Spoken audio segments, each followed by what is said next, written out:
Poirot fit quelque pas dans le salon, observant les portraits accrochés aux murs. Chaque famille a ses ombres, dit-il doucement. Mais si qui m'intrigue, si n'est pas si que vous cachez. C'est pourquoi, après tant d'années, là, mais il décide de me parler à travers cette lettre. Assez voix sonnait comme une énigme à elle seule. À cet instant, un brute sourd retentit dans le couloir, le claquement sec d'une porte qui se ferma toute seule. Tous sursauteront. Poirot leva un doigt, comme pour imposer le silence. Messieurs, dames, dit-il avec calme, il sait pas que le Manoir Montrose vient de nous donner un indice. Asterisk Poirot se leva aussitôt, son regard vif se dirigeant vers là. Porte qui venait de claquer. Le silence passait dans le salon, seulement troublé par le crépitement des flammes. Les membres de la famille Montrose semblaient figes, comme si brute avait révélé un souvenir interdit dont il demandait compliment. Dans quelle aile du manoir se trouvait ce couloir? Lady Eleanor répondit avec une hésitation palpable. C'est la est, la partie la plus ancienne de la maison. On dit que personne n'y dort depuis des années. Ces mots flottaient comme une confession, et demi-avoué. Poirot ajusta ses cravates et annonça. Alors nous irons là-bas. Car un détective doit toujours suivre le son d'une porte qui se ferme seule. Ces paroles provoquèrent un frisson en l'assemblée, mais personne n'osa protester. Même Edward, habituellement prompt à contester, baissa la tête. Les majordome prit une lampe à huile, et guida le groupe dans les longs couloirs de pierre. Les pas résonnaient sur le parquet ancien, et chaque tableau accroché aux murs semblait les observer avec gratitude. La lumière vacillante dessinait des ombres étranges sur les tapisseries, donnant au lieu un aspect presque vivant. En avant, Poirot remarqua des fissures dans les murs, et un froid plus mordant que dans le reste de la maison. Une demeure. Ancienne, murmura-t-il, n'y garde pas souvent la mémoire des hommes. Elle respire avec eau. Ces mots firent tressaillir Margaret, qui se serra davantage dans son châle. Elle se reverent enfin vang une grande porte de bois sculpte. Elle portant des motifs fleurox érodés par le temps, et son jurtoire de bronze représentait un visage figé dans une expression sévère. Edward tenta de dissuader Poirot. Monsieur, il n'y a rien à voir ici. Cette elle est condamnée. Depuis des décennies. Mais le détective leva une main ferme. D'un geste précis, Poirot poussa la porte. Elle se ouvrit avec un grincement prolongé, libérant une odeur de renfort. L'air était glace, chargé de poussière. La lampe du majordome révéla une longue galerie, tapissée de boiseries sombres. Aux plusieurs portes s'alignaient, closes, comme si elles attendaient qu'on les réveille.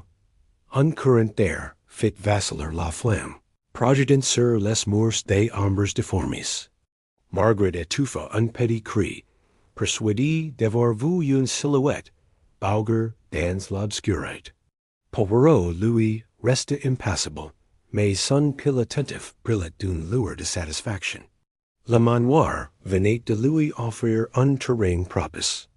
Et son inquiété dot, il se tourna vers la famille, et déclara avec une voix basse. Mes amis, si n'est pas une maison abandonnée que nous explorons, mais un témoin qui vit enfin parler.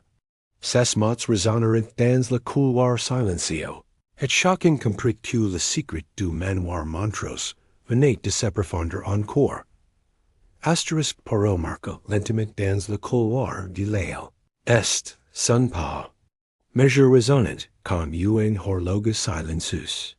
Chaque porte qu'il longit semblait garder un secret gelosement. C'est parcourant les détails. Une fissure, une serrure rouillée, uncadry pinch. Rien n'était les eaux, hasard. Famille Montrose le suivait à distance, comme si le père les empêchait d'approcher trop près. Margaret murmurait des prières inaudibles, tandis qu'Edward regardait nerveusement derrière lui, comme si craignait qu'autre brute service de l'ombre. Seul le majordome gardait son calme apparent, tenant la lampe avec une main ferme. Poirot s'arrêta devant une porte plus massive que les autres. Contrairement aux autres battants, celui-ci portait un symbole gravé dans le bois, un cercle entour des toiles, usé par le temps mais encore visible, intéressant.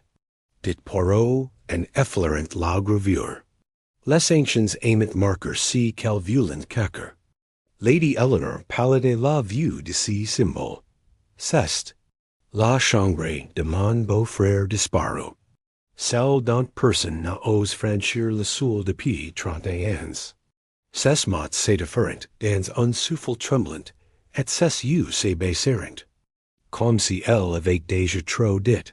Sans attendre, Poirot poussa la porte. Elle se ouvrit avec difficulté, libérant une bouffée d'air glacé et Vicky. À l'intérieur, la chambre paraissait figée dans le temps. Un lit recouvert de poussière. Une bibliothèque où les livres semblants s'effriter sous leurs reliures. Et un bureau, où reposait encore une plume et un encrier sec. Détective Ivanka prudemment, observant chaque objet comme une relique précieuse. Ses yeux brillèrent lorsqu'il remarqua un tapis de colle au centre de la pièce. Il s'agenouilla et passa la main sur le sol. Une planche semblait légèrement surélevée. Ah, voilà donc notre première cachette.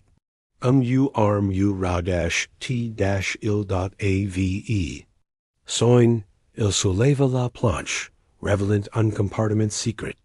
À l'intérieur reposait une petite botte en bois sombre, décorée d'arabesques gravies à la main. Lady Eleanor porta une main à sa bouche, et Edward fit un pas en arrière. Cette botte, je ne l'avais jamais vue. Dit-elle d'une voix brisée. Poirot prit la botte et la posa sur le bureau. Mes amis, dit-il calmement, voici peut-être. Si que le manoir cherchait nous conduire. Mais souvenez-vous. Chaque secret découvert en entraîne un autre. Et sa voix résonnait doucement, presque comme un avertissement. Avant qu'elle n'y lave, un souffle glacé traversa la pièce, faisant vaciller la lampe.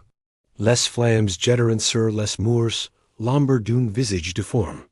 Margaret cria faiblement, et même le vieux Henry, resté l'arrière, murmura, c'est lui, il est encore là.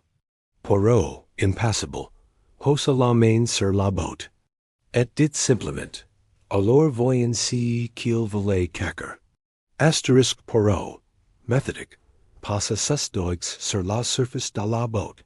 Le bois était sec, mais les gravures conservaient une netteté surprenante.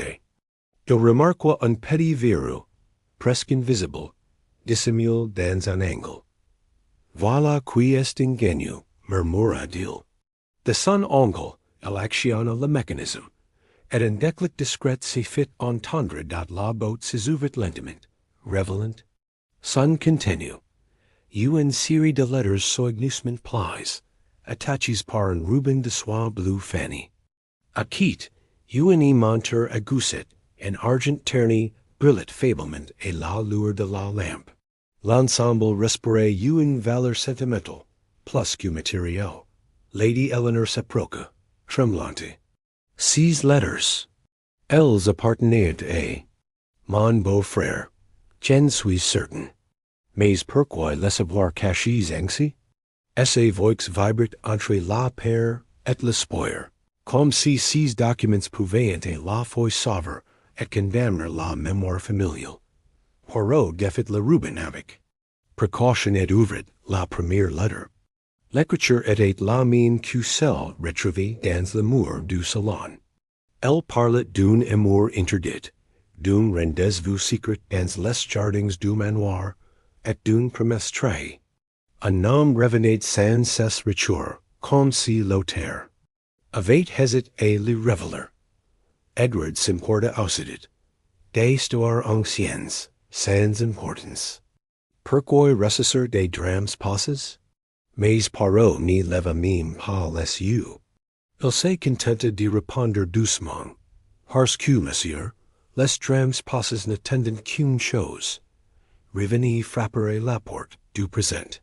Le ontre gusset attira ensuite son attention. En l'ouvrant, il découvrit une inscription gravée. A. Jamais toi e. Margaret étouffa un cri. E. Si pourrait aider Eleanor? O Edward? Tous se tournèrent vers eux. Et un silence lourd se battit sur la pièce. Lady Eleanor secoua la tête vivement. Non, si n'est pas moi. Mais son visage trahissait une rougeur étrange. Edward, de son pied, détourna le regard vers la fenêtre, les mâchoires serrées. Poirot, impassible, nota chaque réaction. Mes amis, dit-il calmement, si que nous tenons là n'est pas seulement une affaire de famille. C'est un fil qui relie encore le passé au présent. Tant que nous n'y suivrons pas si fil jusqu'au bout, si manoir restera prisonnier de ces fantômes. Au même moment, un craquement sec retentit dans la cheminée. Des étincelles jailirent secainement, projetant une lumière vive sur le visage sévère d'un portrait accroché au mur. Tous reculèrent d'un pas. Poirot, côté lui, resta immobile et déclara d'une voix basse. Je crois que le véritable mystère n'y fait que commencer. Poirot fit quelques pas dans le salon, observant les portraits accrochés aux murs. Chaque famille a ses ombres, dit-il doucement. Mais si qui m'intrigue, si n'est pas si que vous cachez. C'est pourquoi, après tant d'années, là, Maison a décidé de me parler à travers cette lettre. Sa voix sonnait comme une énigme elle seule. Cet instant, un brut sourd retentit dans le couloir, le claquement sec d'une porte qui se ferma toute seule. Tous sursauterent. Poirot leva un doigt, comme pour imposer le silence. Messieurs, dames, dit-il avec calme, il sait pas que le Manoir Montrose vient de nous donner un indice. Asterisk Poirot se leva aussitôt. Son regard vif se dirigent vers la porte qui venait de claquer. Le silence passait dans le salon, seulement troublé par le crépitement des flammes. Les membres de la famille Montrose semblaient figes, comme si brut avait révélé un souvenir interdit. Il demanda calmement. Dans quelle aile du manoir se trouvait ce couloir? Lady Eleanor répondit avec une hésitation palpable. C'est l'aile est, la partie la plus ancienne de la maison. On dit que personne n'y dort depuis des années. Ces mots flottaient comme une confession et demi-avouée. Poirot adjusta à ses cravates et un anka. Alors nous irons la bus. Car un détective doit toujours suivre le son d'une porte qui se ferme seule. Ces paroles provoquèrent un frisson dans l'assemblée, mais personne n'osa protester. Même Edward, habituellement prompt et contesteur, baissa la tête. Le majordome prit une lampe à huile et guida le groupe dans les longs couloirs de pierre. Les pas résonnaient sur le parquet ancien, et chaque tableau accroché aux murs semblait les observer avec gravité. La lumière vacillante dessinait des ombres étranges sur les tapisseries, donnant au lieu un aspect presque vivant. En avançant, Poirot remarqua des fissures dans les murs, et un froid plus mordant que dans le reste de la maison. Une demeure ancienne, murmura-t-il, n'y garde pas seulement la mémoire des hommes. Elle respire avec eau. Ces mots firent tressailler Margaret, qui se serra davantage dans son chair. Il est reverent enfant, venu en grande porte de bois sculpt. Elle portait des motifs fleurox, érodes par le temps. Et son poire de bronze representait un visage fige dans une expression sévère. Edward tentait de dissuader Poirot. Monsieur, il n'y a rien à voir ici. Cet elle est condamné. Depuis des décennies. Mais le détective leva une main ferme. D'un geste précis, Poirot poussa la porte. Elle s'ouvrit avec un grincement prolongé, libérant une odeur de renfort. L'air était glace, chargé de poussière. La lampe du majordome révélait une longue galerie, tapissée de boiseries sombres. Aux plusieurs portes s'alignant closes, comme si elles attendaient qu'on les réveille. Un courant d'air fit vaciller la flamme, projetant sur les murs des ombres déformées. Margaret étouffa un petit cri, persuadée d'avoir vu une silhouette bouger dans l'obscurité. Poirot, lui, resta impassible, mais son pile attentif brillait d'une lueur de satisfaction. Le manoir venait de lui offrir un terrain propice. Et son inquiété date, il se tourna vers la famille, et déclara avec une voix spécie: Mes amis, si il n'est pas une vendannée que nous explorons, mais un témoin qui vit enfin parler. Ses mots résonnèrent dans le couloir silencieux, et chacun comprit que le secret du Manoir Montrose venait de se profonder encore. Asterisk, Poirot marqua lentement dans le couloir de l'île. Est son pas. Measure résonnant comme une horloge silencieuse. Chaque porte qu'il longit semblait garder un secret gelosement. Ses parcourant les détails. Un fisher, une serrure rouillée, un cadre pinche. Rien n'était les eaux, H.A.S.A.R.D. là. Famille Montrose le suivait à distance, comme si la père les empêchait d'approcher trop près. Margaret murmurait des prières inaudibles, tandis qu'Edward regardait nerveusement derrière lui, comme si craignait qu'autre brute surgisse de l'ombre. Seul le majordome gardait son calme apparent, tenant la lampe avec une main. Ferme, Poirot s'arrêta devant une porte plus massive que les autres. Contrairement aux autres battants, celui-ci portait un symbole gravé dans le bois, un cercle entouré d'étoiles, usé par le temps mais encore visible. Intéressant, dit Poirot, en effleurant la gravure. Les anciens ain't marquer si quel violent caquer. Lady Eleanor pâlit à la vue de ces symboles. C'est la chambre de mon beau-frère disparu. Celle d'une personne n'ose franchir le seuil depuis 30 ans. Ses mots s'édifèrent dans un souffle tremblant, et ses yeux s'abaissèrent. Comme si elle avait déjà trop dit, sans attendre, Poirot poussa la porte. Elle s'ouvrit avec difficulté, libérant une bouffée d'air, glace et vicky. À l'intérieur, la chambre paraissait figée dans le temps.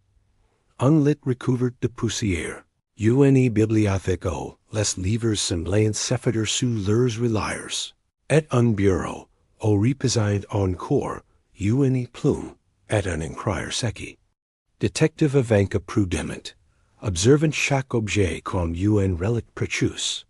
Ses yeux brillèrent lorsqu'il remarqua un tapis de colle au centre de la pièce. Il s'éganouilla et passa la main sur le sol. Une planche semblait légèrement surélevée.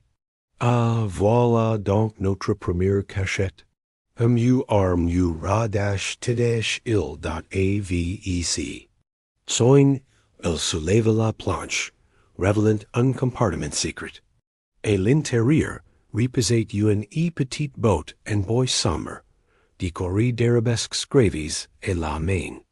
Lady Eleanor porta une main à sa bouche, et Edward fit un pas en arrière.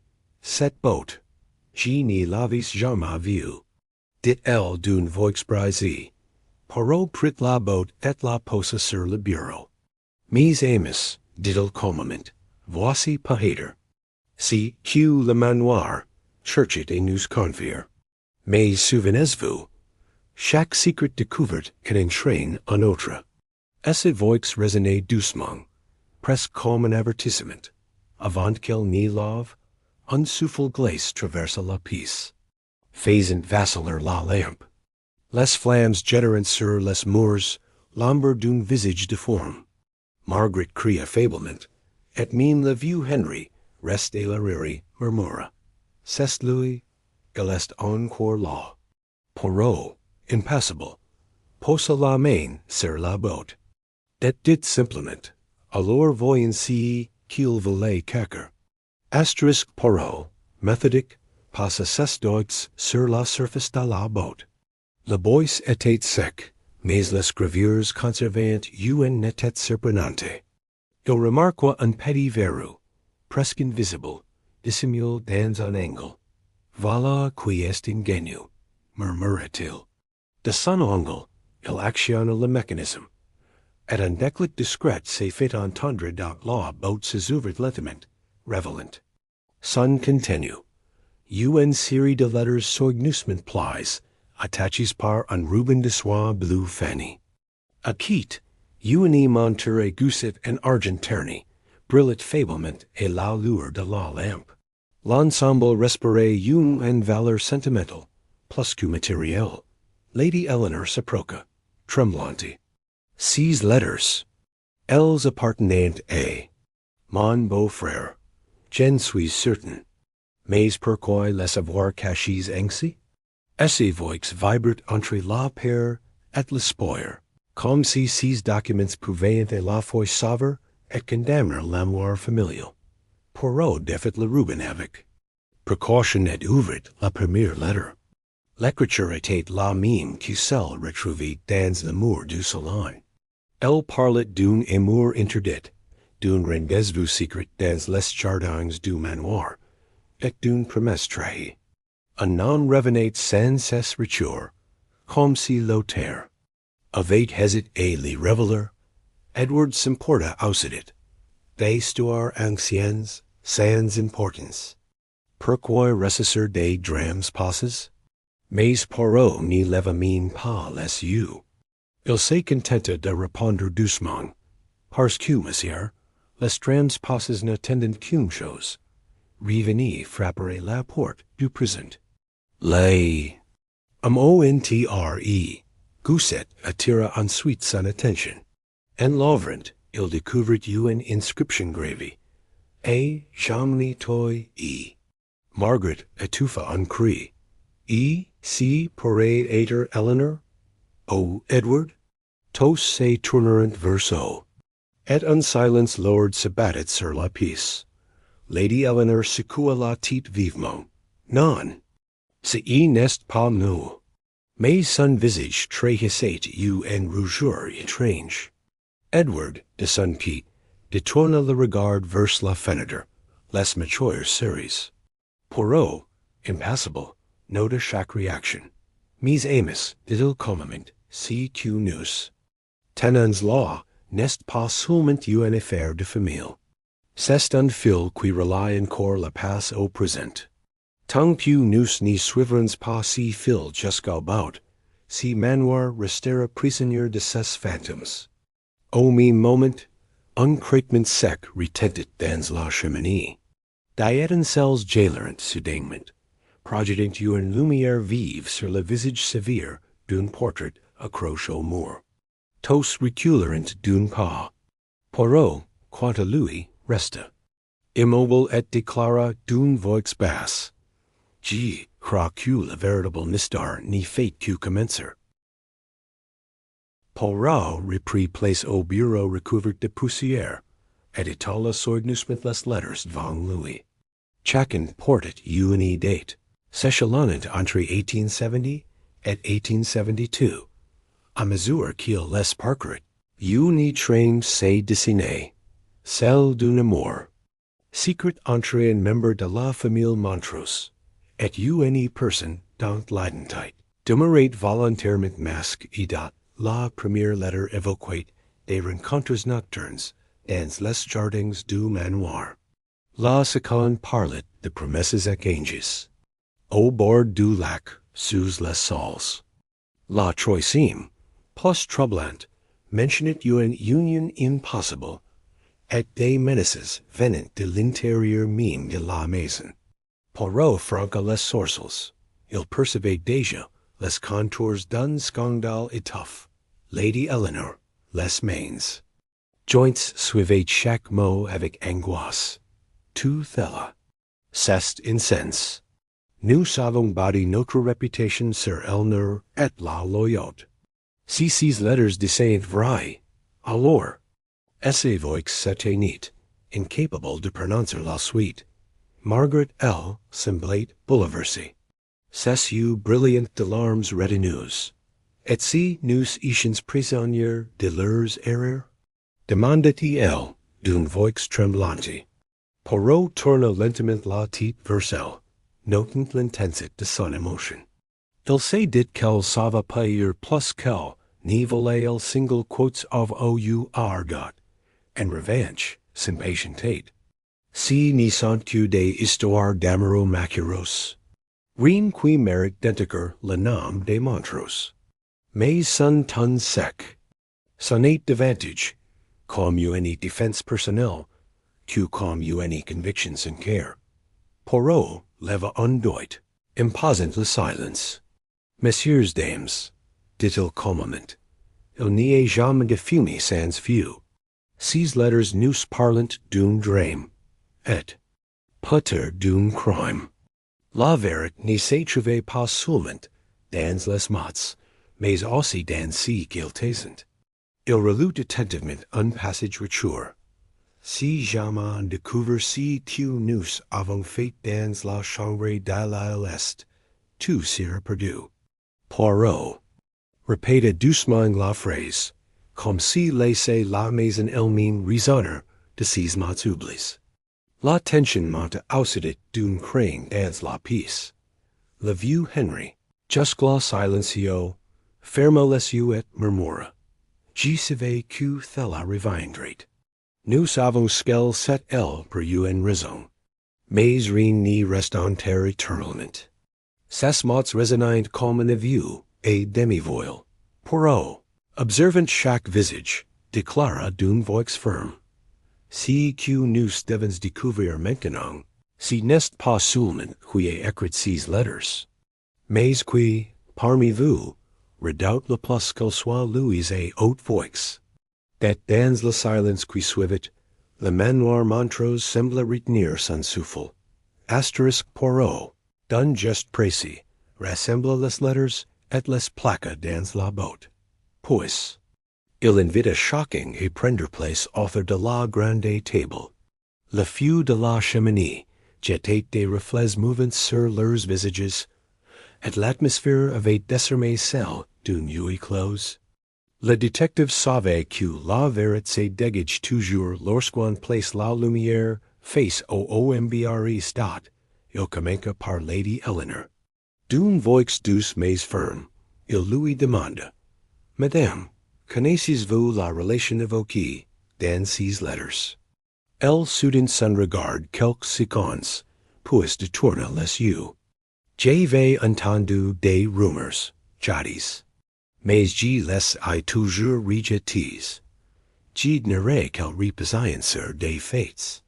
Ses doigts tremblaient sur l'accoudroir, malgré son ton pose. Poirot nota ses réponses sans commentaire, puis se tourna vers Edward. Êtes-vous, monsieur?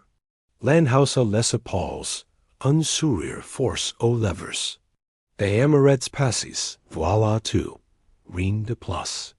Mais esse géant, qui battait nerveusement sous la table, trahissait son agitation dat Margaret. Elle semblait incapable de cacher son trouble. Quand Poirot l'interrogea, esse voix n'était que souffle. J'ai toujours senti qu'un secret pesait sur cette maison. Je n'en connaissais pas la nature, mais je la divine dans les silences de ma mère et les colères de mon frère. Ces yeux se remplirent de larmes qu'elle essuya discrètement. Le vieux Henry parla ensuite. Esse voix irrélie résonnait comme un écho venu du passé. Jete law con tua commence. Mais J jure denis rien dire. Nous pensions que la silence protégerait la famille. Aujourd'hui, je comprends qu'il n'a fait que renforcer la malédiction. Ces paroles tombent comme un avieux voile, sans details mais lourdes. Sans Poirot écoute shocking sans interrompre, se contentant d'observer les moindres gestes. Ses moustaches frémissent légèrement, signe qu'il construisait déjà une hypothèse. Il se leva enfin et déclara, si que je vais ici, si n'est pas seulement la peur de la vérité, mais la peur de ce qu'elle pourrait vouloir. Sur chacun de vous, un silence passant suivit, dans le couloir, un courant d'air fit claquer une fenêtre. Tous se sautrent, et Margaret se serra contre ses murs. Le manoir semblait se réjouir de cette atmosphère tendue. Comme si participait lui-même à l'interrogatoire, Poirot reprit la botte et la posa au centre de la table. Cette verre appartient à tous, dit-il calmement. Mais sachez-le, je ne me contenterai pas d'une moitié d'ombre. Je veux la lumière entière. Ses yeux brillèrent avec intensité. Shocking sentit que la partie d'échecs venait de commencer. Lady Eleanor, d'une voix presque inaudible, demanda, Monsieur Poirot, qu'allez-vous faire maintenant? Le détective esquissa un sourire discret. Je vais écouter la maison, madame, car les murs n'y mentent jamais. Asterisk la nuit était tombée sur le Manoir Montrose, enveloppant ses pierres anciennes dans un voile de brume. Le silence était seulement brise par le tic-tac régulier des horloges et le craquement du bois qui se consommait dans les cheminées. Poirot, fidèle à ses habitudes, n'avait pas trouvé le sommeil. Il avait choisi de parcourir les couloirs. Deserts, lampe in main, attentif au moindre son, ses pas le mèneront vers l'est. Là où la porte avait claque plus tit, l'obscurité y semblait plus épaisse, comme si la maison elle-même voulait dissimuler ses secrets. Les portraits accrochés aux murs prenaient un air menaçant dans la lumière tremblotante. Leurs regards suivaient chaque mouvement du détective. Alors qu'il approchait de la grande chambre, où il avait trouvé la botte, Poirot crut entendre un murmure étouffe. Il s'arrêta net, tendant l'oreille. Le son semblait venir d'un couloir adjacent, comme une voix basse récitant des mots indistincts. Ses moustaches frémirent. Voilà une musique qui éveillait son instinct dont il se vainquait. Prudemment et apricot une silhouette, et moitié dissimulée par l'ombre. La lampe révéla un instant un éclat de tissu, une robe claire, une chevelure sombre. Poirot distingua Margaret, immobile, fixant un pan de mur, comme si elle y cherchait une repensée dot, il s'éclaircit doucement la gorge.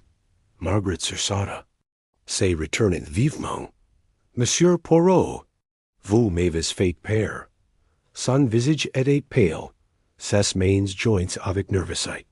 Je n'y pouvais pas dormir, alors je suis venu essayer. Et ses voix tremblaient d'une explication trop rapide pour paraître honnête.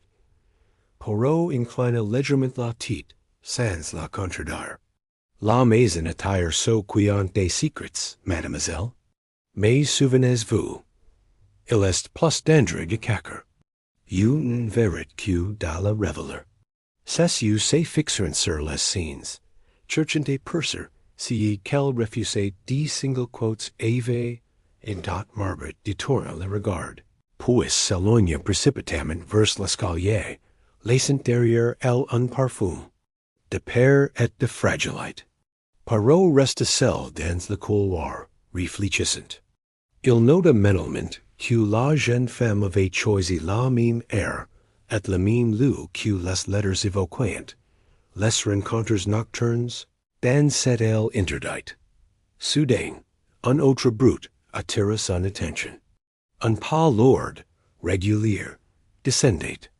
L'escalier l'outre-bout du couloir. Poirot se cacha dans l'ombre d'une alcôve et observa. Edward apparait, une bougie et la main, l'air sombre, ses traits tendus. Il s'arrêta devant la porte de la chambre du frère Disparu et posa la main sur la poignée. Poirot serra légèrement les lèvres. Voilà donc du aimes errantes en une seule nuit, pensa-t-il. Et tandis qu'Edward ouvrit lentement la porte interdite, le détective se dit que le Manoir Montrose lui offrait ses indices, un à un, au rythme de ses propres respirations. Poirot reprit place au bureau recouvert de poussière, et étala soigneusement les lettres devant lui. Chaque portait une date, s'échelonnant entre 1870 et 1872.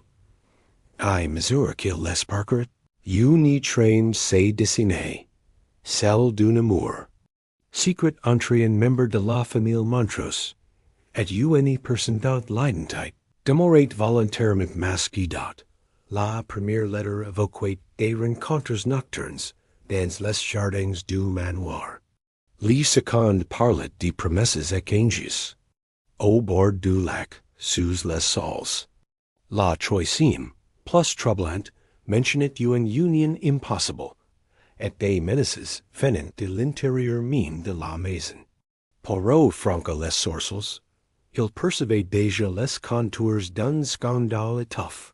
Lady Eleanor, les mains, joints, suivaient chaque mot avec angoisse. Tu Thella, c'est incense. Nous avons bâti notre réputation sur Eleanor et la loyote. Si ces lettres descendent vraies, alors, essa voix s'éteignit, incapable de prononcer la suite. Margaret L. semblait bouleversée. Ses yeux brillants de larmes retenues. Et si nous étions prisonniers de leurs erreurs? Demanda-t-il d'une voix tremblante. Poirot tourna lentement la tête vers elle, notant l'intensité de son émotion. Il se dit qu'elle savait pas être plus qu'elle, ni voulait el single cause av-o-u-er dot Edward, en revanche, s'impatientait. Si ni sans que des histoires d'amoureux malheureux. Rien qui mérite d'intégrer le nom de Montrose. Mais son ton sec. Ce n'est davantage comme une défense personnelle, que comme une conviction sincère. Poirot leva un doigt, imposant le silence. Messieurs, dames, dit-il calmement, il n'y a jamais de fumée sans feu. Ces lettres nous parlent d'un drame, et peut-être d'un crime. La vérité ne se trouvait pas seulement dans les mots, mais aussi dans ce qu'ils taisent. Il relut attentivement un passage retour. Si jamais on découvre ce que nous avons fait dans la chambre de l'Est, tout sera perdu. Poirot répéta doucement la phrase, comme se laissait la maison elle-même ressonner de ses mots oubliés. La tension monta aussitôt d'un craint dans la pièce. Le vieux Henry, jusqu'au silencio, ferma les yeux et murmura, je savais que Thella reviendrait. Nous savons qu'elle c'est elle pour une raison. Mais rien n'y reste enterré éternellement. Ces mots résonnaient comme un aveu, émouvant. Poirot, observant chaque visage, déclara d'une voix ferme, si que nous devons découvrir maintenant, si n'est pas seulement qui a écrit ces lettres, mais qui, parmi vous, redoute le plus qu'il soit louis et haute voix. Et dans le silence qui suivit, le Manoir Montrose semble retenir son souffle. Asterisk Poirot, d'un geste précis, rassembla les lettres et les plaqua dans la botte. Puis, il invita chacun à prendre place autour de la grande table. Les feux de la cheminée jetaient des reflets mouvants sur leurs visages, et l'atmosphère avait désormais celle d'une nuit close. Le détective savait que la vérité se dégage toujours lorsqu'on place la lumière face au OMBR, is dot, il commença par Lady Eleanor. D'une voix douce mais ferme, il lui demanda, Madame, connaissez-vous la relation évoquée dans ces lettres? Elle soudain son regard quelques secondes, puis détourna les yeux. J'avais entendu des rumeurs, jadis, mais je les ai toujours rejetés. J'ignorais qu'elles reposaient sur des faits. Ces doigts tremblaient sur l'accoudroir, malgré son ton pose. Poirot nota ses réponses sans commentaire, puis say, tourna vers Edward. Êtes-vous, monsieur? Landhouse à les épaules, un sourire force aux lèvres. Des amourets passés, voilà tout. Rien de plus. Mais ces jam, qui battaient nerveusement sous la table, trahissaient son agitation dot Margaret. Elle semblait incapable de cacher son trouble. Quand Poirot l'interrogea, ses voix n'étaient que souffle. J'ai toujours senti qu'un secret pesait sur cette maison. Je n'en connaissais pas la nature, mais je l'ai divine dans les silences de ma mère et les colères de mon frère. C'est you say, remplirent de larmes qu'elle essuyait discrètement. Le vieux Henry parla ensuite. Ses voix irréelles résonnant comme un écho venu du passé. J'étais là quand tu as commencé. Mais j'ai juré de n'y rien dire. Nous pensions que le silence protégerait la famille. Aujourd'hui, je comprends qu'il n'a fait que renforcer la malédiction. Ces paroles tombèrent comme un vieux voile, sans détails mais lourds et sans. Poirot écouta shocking sans interrompre, se contentant d'observer les moindres gestes. Ses moustaches frémissaient légèrement, signe qu'il construisait déjà une hypothèse. Il se leva enfin et déclara, si que je vais ici, si n'est pas seulement de la peur de la vérité, mais la peur de ce qu'elle pourrait révéler. C'est shocking de vous.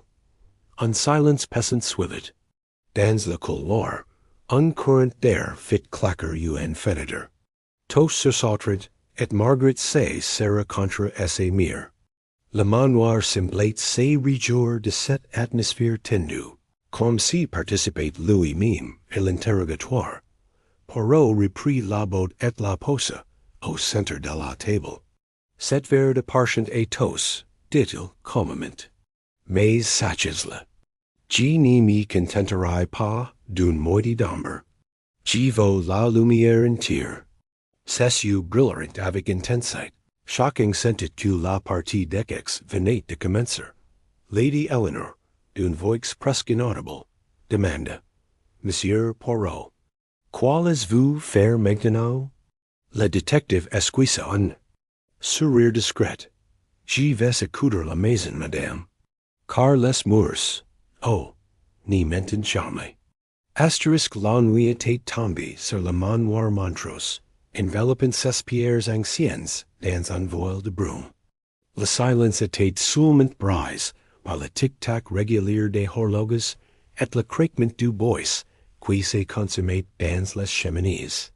Poirot, fidèle à ses habitudes, n'avait pas trouvé le sommeil. Il avait choisi de parcourir les couloirs. Deserts, lampe in main, attentif au moindre son. Ses pas le mèneront vers l'est, là où la porte avait claque plus tit. L'obscurité lui semblait plus épaisse, comme si la maison elle-même voulait dissimuler ses secrets. Les portraits accrochés aux murs prenaient un air menaçant dans la lumière tremblotante, leurs regards suivant chaque mouvement du détective. Alors qu'il approchait de la grande chambre, où il avait trouvé la botte, Poirot crut entendre un murmure étouffe. Il s'arrêta net, tendant l'oreille. Le son semblait venir d'un couloir adjacent, comme une voix basse, récitant des mots indistincts. Ses moustaches frémirent. Voilà une musique qui éveillait son instinct dont il se vainquait. Prudemment et apricot une silhouette, et moitié dissimulée par l'ombre. La lampe révéla un instant un éclat de tissu, une robe claire, une chevelure sombre. Poirot distingua Margaret, immobile, Fixant un pan d'amour comme si elle, y cherchait une réponse dot, il s'éclaircit doucement la gorge. Margaret sursauta, se retournant vivement. Monsieur Poirot, vous m'avez fait peur. Son visage était pale, ses mains jointes avec nervosité. Je n'y pouvais pas dormir, alors je suis venu ici. Ses voix tremblaient d'une explication trop rapide pour paraître honnête. Poirot inclina légèrement la tête, sans la contredire. La maison attire ceux qui ont des secrets, mademoiselle. Mais souvenez-vous, il est plus dangereux de cacher. Une vérité de la révéler. C'est-you se fixer sur les signes, cherchant des purser, si qu'elle refusait 10 single quotes avoir dot Margaret, de tourner le regard, puis s'éloigner précipitamment vers l'escalier, laissant derrière elle un parfum de peur et de fragilité. Poirot resta seul dans le couloir, réfléchissant. Il nota mentalement que la jeune femme avait choisi la même air, et le même lieu que les lettres évoquaient, les rencontres nocturnes. Dans cette aile interdite, soudain, un autre bruit attira son attention. Un pas lourd, régulier descendait. L'escalier l'outrebaut du couloir.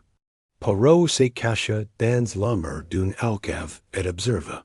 Edward apparait, une bougie à la main, l'air sombre, ses traits tendus.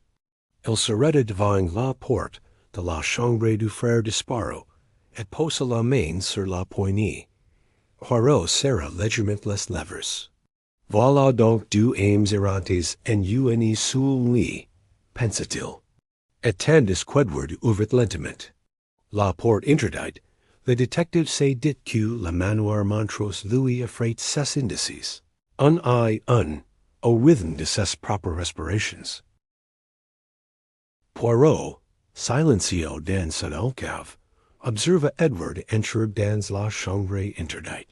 Le jeune homme posa ses bougies sur le bureau recouvert de poussière, et son visage fut aussitôt éclairé par une flamme de tente. Il semblait chercher quelque chose.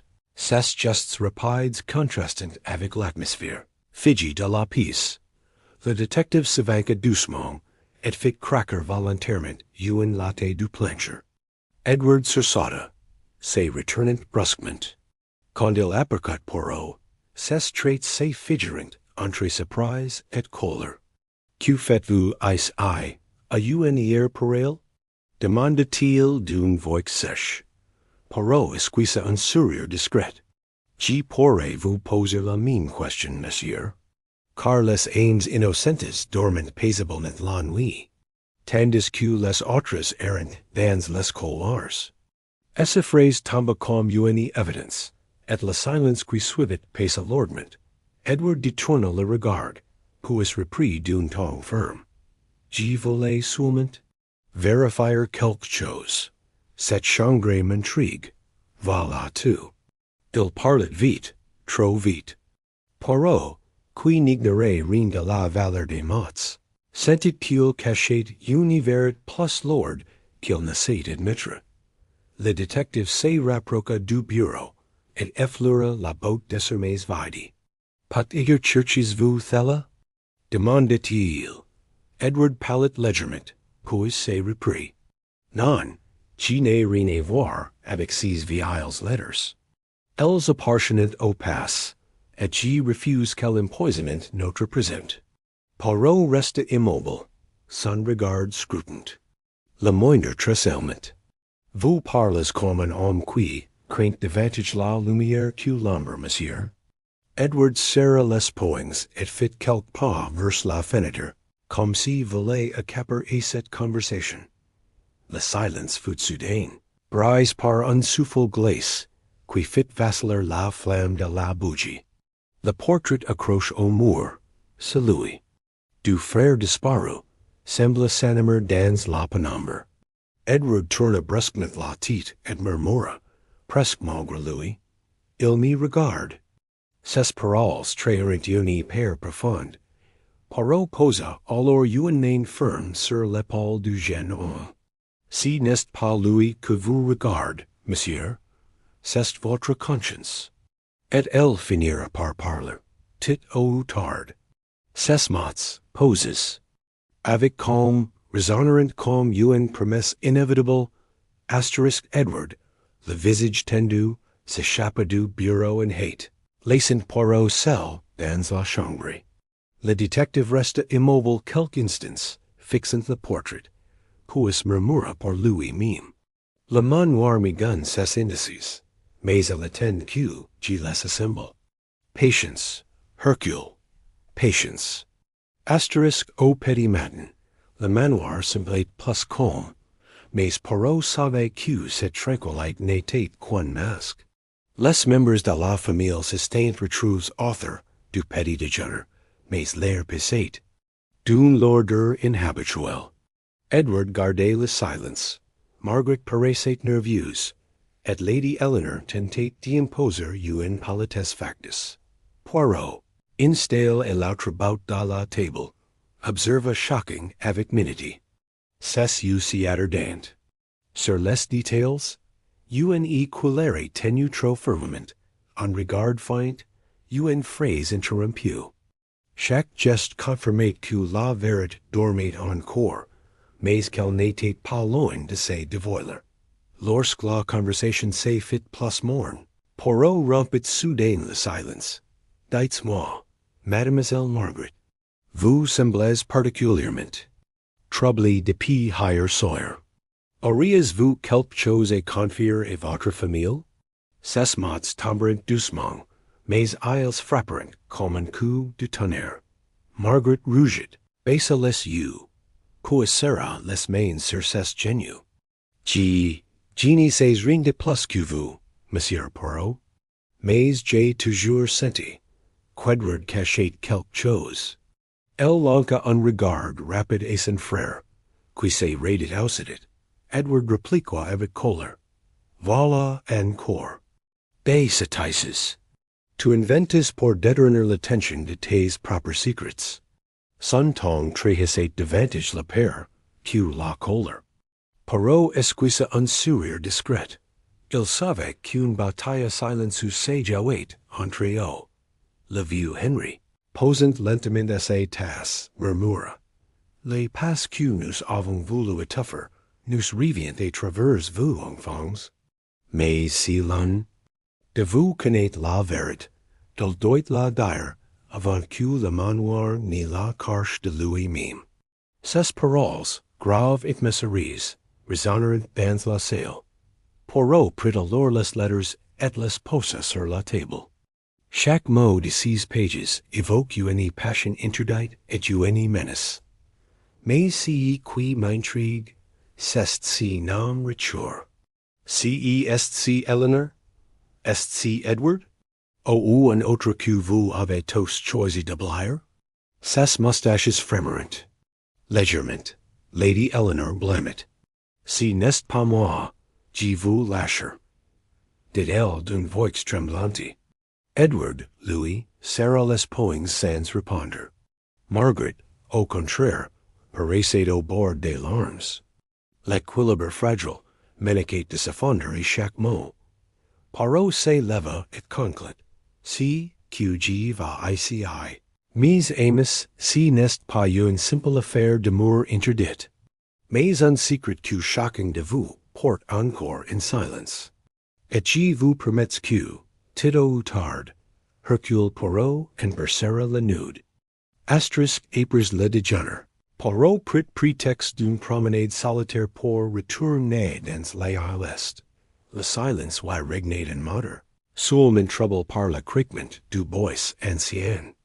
La lumière grise du jour filtrait et peint par les vitraux ternis, donnant au lieu une aura irréelle. Ces pas mesures résonnaient comme une enquête en cours dot. Il entra de nouveau dans la chambre, où il avait découvert la botte. Cette fois, il examina les murs avec plus d'attention.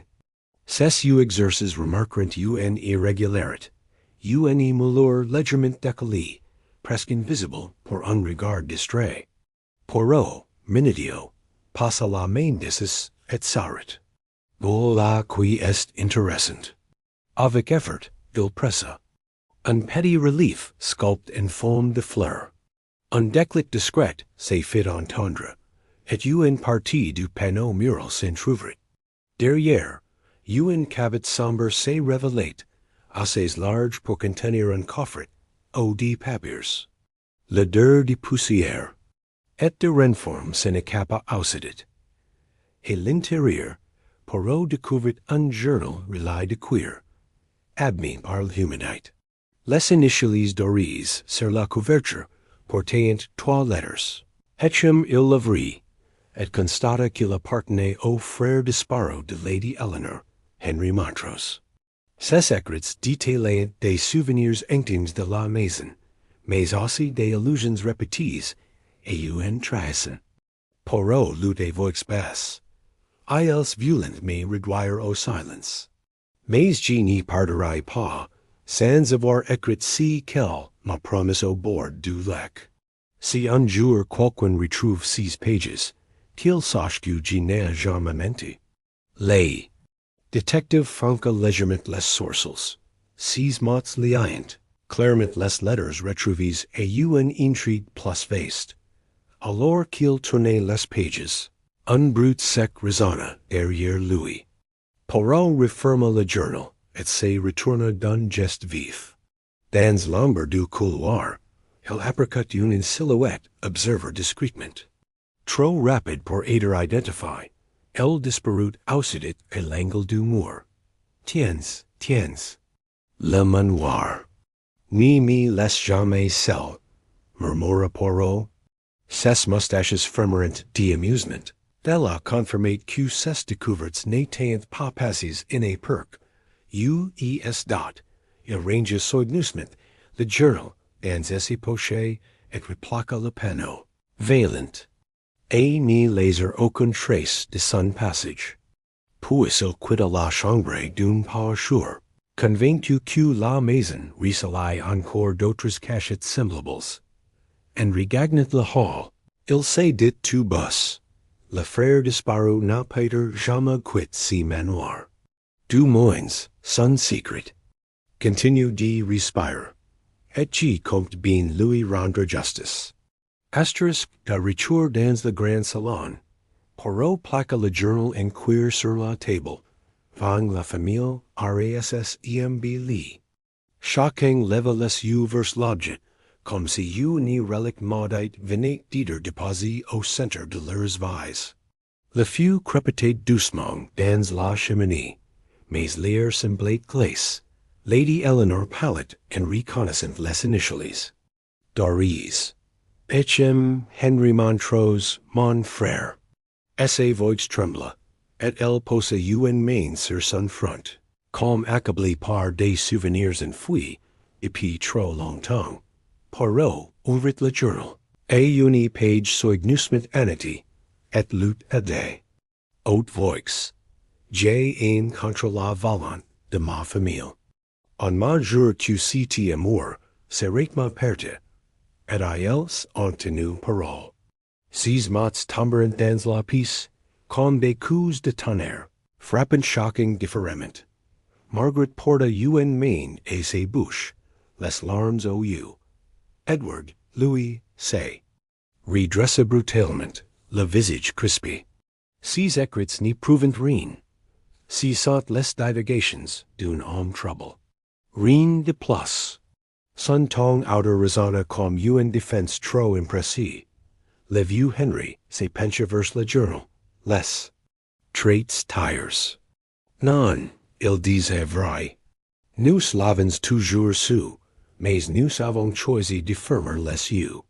La vérité était trop lourde pour nous. Ces mots vibrant comme un vieux étoffe depuis 30 ans. Poirot, implacable, tourna. Une autre page. J'y crains qu'on n'y me fasse. Si j'y venais à disparaître, sachez que si n'y fut pas d'accident. Cette fois, un silence total s'abattit sur la pièce. Même le feu semblait se retenir de crépiteur. Lady Eleanor éclata. Non, elle n'a pas eu tout. Il est parti de lui-même. Mais c'est fait so de Poirot, et son corps tout entire, trahissait un père viscérale. Poirot croisa les mains derrière son dos, et déclara d'un ton pose.